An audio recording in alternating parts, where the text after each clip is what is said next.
Баршаңызға сәлем достар, менің каналыма қош келдіңіздер. Бүгін сіздерге өте дәмді әрі оңай жасалатын етті рулеттің жасалу жолын ұсынамын. Видеоны соңына дейін қараңыздар. Бізге керекті заттардың барлығын видеоның астына описанияға қалдырамын. Ең алдымен ыдысқа жұмыртқаны саламыз. Оның үстіне үккіштен өткізілген ірімшікті саламыз.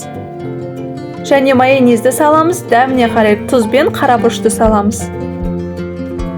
Барлығын миксермен жақсылап араластырамыз. Сонан соң жасайтынымыз ұнды салып, тағы да араластырамыз. Дайын болған сұйықтықты формаға пергамент қағазын төсеп, барлығын құямыз. Егер сіздерде пергамент қағазы жабысатын болса, міндетті түрде сұйық май жағасыздар. Жақсылап тегістейміз. Алдын ала қызған пеште 180 градуста 20 минут пісіріп аламыз. Мінекей осылай пісіп шықты, енді толықтай суытамыз. Біз әзірше салмасын дайындаймыз. Ыдысымызға тартылған етті, ұсақтап туралған пиязды, жұмыртқаны және дәміне қарай тұз бен қарабұрышты саламыз. Барлығын жақсылап араластырамыз.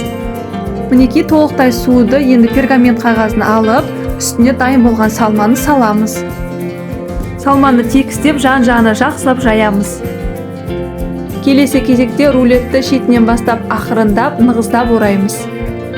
Дайын болған рулетті пергамент қағазына қойып, алдын ала қызған пеште 180 градуста 35 минут пісіріп аламыз. Мінекей достар, біздің рулет дайын, өте жылдам әрі оңай жасалады.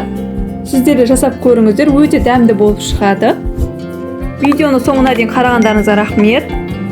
Осы видео ұнаса достар, каналыма тіркеліп, лайк басуды ұмытпаңыздар. Сіздермен болған Ақшолпан.